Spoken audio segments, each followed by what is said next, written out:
নমস্কাৰ বন্ধু বান্ধৱীসকল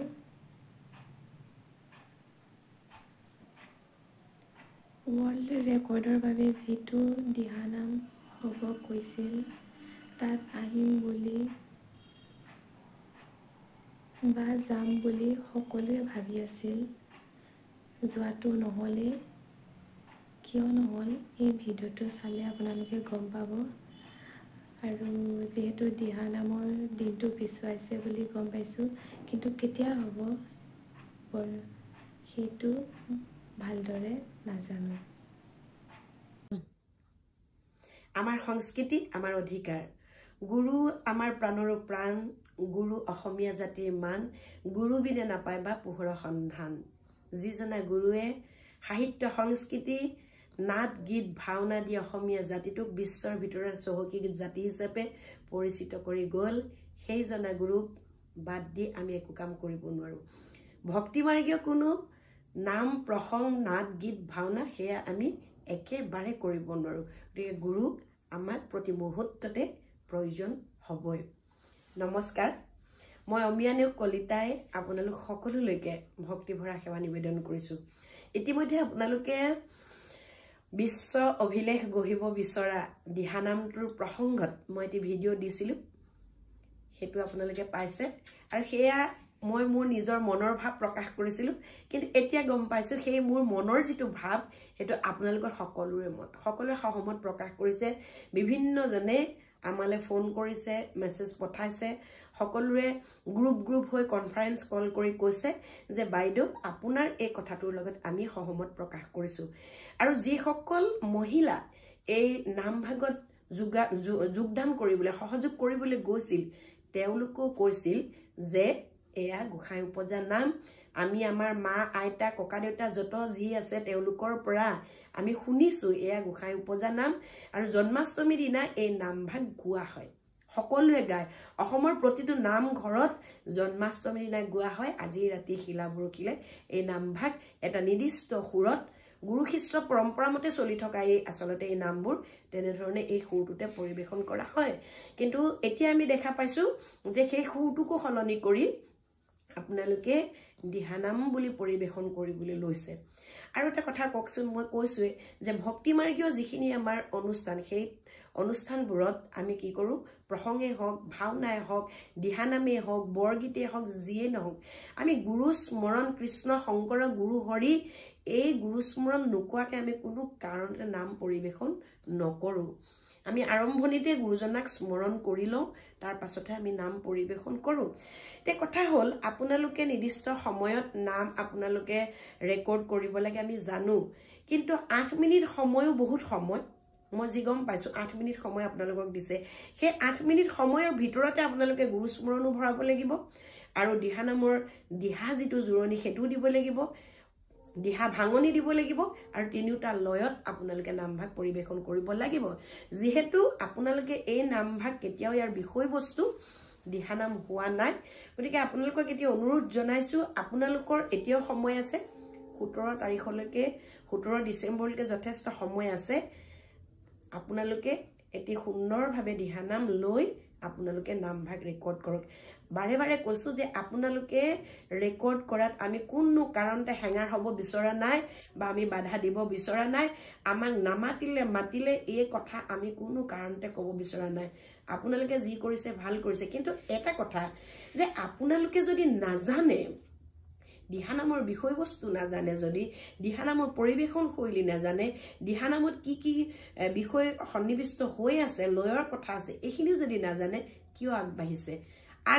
বাৰু নেতৃত্ব লোৱাজনে সদায় সেই বিষয়বস্তুটোৰ কথা জানিব লাগিব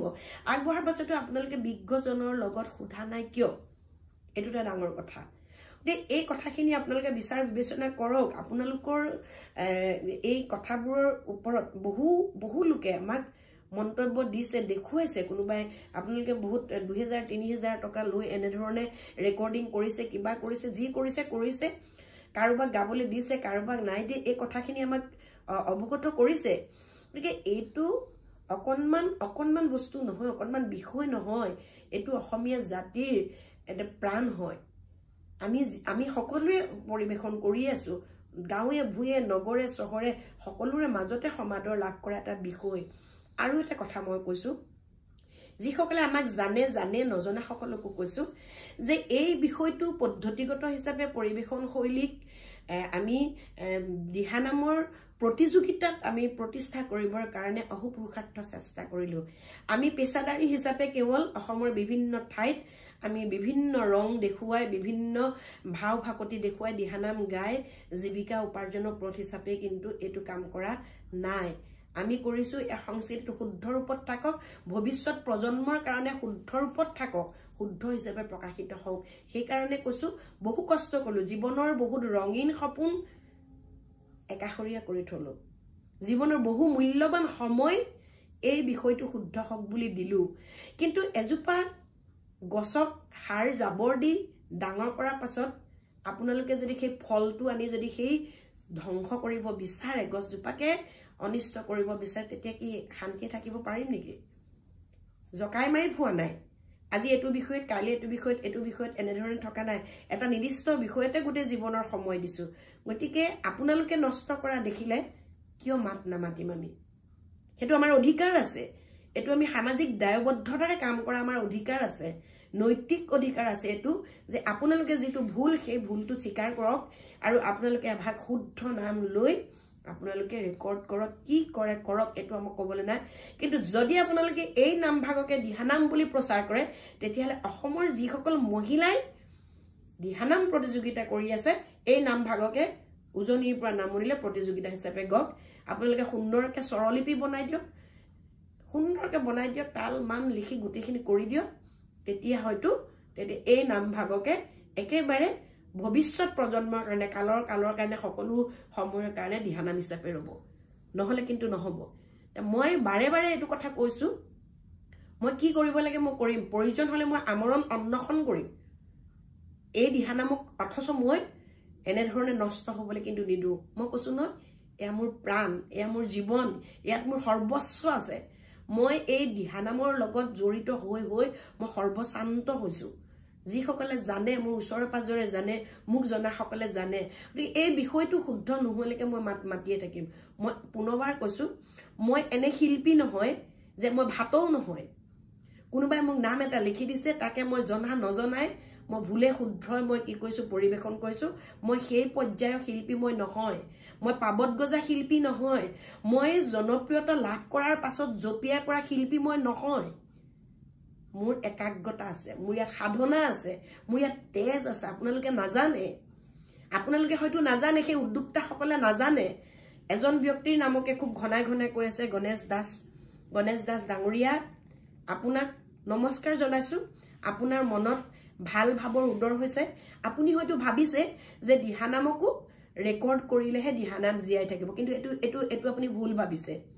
আপোনাৰ হেতু ধাৰণা ভুল কিন্তু বেলেগ ধৰণৰ কথাও আমি শুনিছো যি নহক আপুনি কৰিবলৈ লৈছে কৰক কিন্তু দিহানামক অশুদ্ধ ৰূপত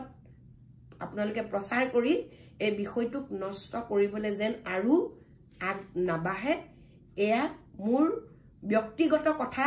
বুলি আপুনি কলেও কিন্তু মোৰ লগত বহু ৰাইজ আছে যে হৌখিদিনা দিয়া ভিডিওটো তাৰ প্ৰমাণ সকলে সহমত প্ৰকাশ কৰিছে বিভিন্ন ঠাইৰ লগত যোগাযোগ মুক কৰিছে ঠাইৰ পৰা যোগাযোগ কৰিছে সকলোৱে আপোনাক প্ৰতিবাদ কৰিছিলে যে এয়া দিহানাম নহয় তাৰ পাছতো আপুনি কিয় আগবাঢ়িলে কাৰণটো কি নে আপুনি আমাৰ এই দিশটো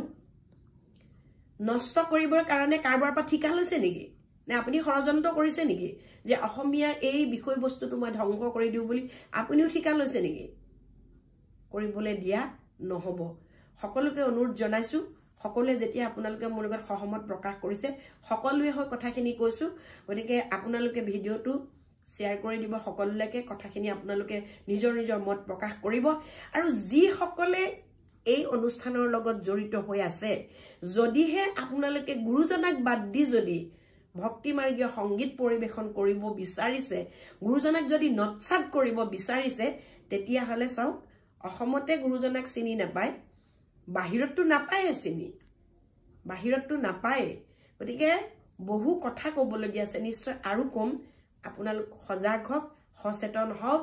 এই আপুৰুগীয়া বিষয়টো নষ্ট কৰিবলৈ যেন আপোনালোকে নিদিয়ে মই মোৰ সকলো দৰ্শক সকলো নামপ্ৰেমী ৰাইজক মই কাটৰে অনুৰোধ জনাইছো নমস্কাৰ কৃষ্ণ জয় গুৰু শংকৰ